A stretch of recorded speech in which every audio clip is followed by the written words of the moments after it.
ক্রিয়া সম্পাদন করে তাকে বলে কর্তৃকারক। উদাহরণ, বুলবুলিতে ধান খেয়েছে। এখানে কে বা কারা দিয়ে যদি আমরা ক্রিয়াপদকে প্রশ্ন করি তাহলে কর্তৃকারক পাবো। তাহলে এখানে কে ধান খেয়েছে না বুলবুলিতে ধান খেয়েছে, এখানে বুলবুলি হলো আমাদের কর্তৃকারক। কর্মকারক, কর্তা যে কাজ সম্পন্ন করে তাকে কর্মকারক বলে। উদাহরণ, শিক্ষক ছাত্রকে বই পড়াচ্ছেন। এখানে কি অথবা কাকে দিয়ে আমরা যদি ক্রিয়াপদকে প্রশ্ন করি তাহলে আমরা কর্মকারক পাবো।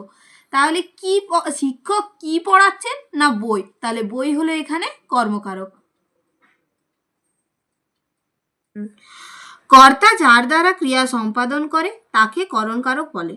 উদাহরণ, রাম চোখ দিয়ে দেখে। এখানে দ্বারা দিয়া যোগে হয় করণকারক। রাম কি দিয়ে দেখে?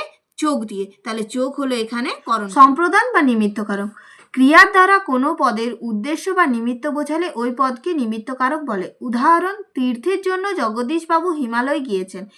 জগদীশবাবু কিসের জন্য হিমালয় গিয়েছেন? তীর্থের জন্য, তাহলে অর্থাৎ এখানে তীর্থ হলো নিমিত্তকারক।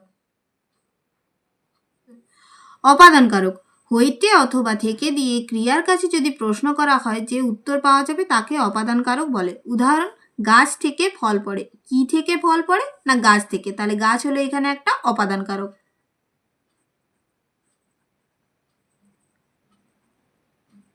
অধিকরণ কারক, যে স্থানে যে সময়ে বা যে বিষয় কোনো ক্রিয়া সম্পন্ন হয় তা সেই আধারকে অধিকরণ কারক বলে। উদাহরণ, হাওড়াতে ট্রেন অবরোধ ঘটেছে। কোথায় ট্রেন অবরোধ ঘটেছে? হাওড়াতে, তাহলে হাওড়া হলো এখানে অধিকরণ কারক।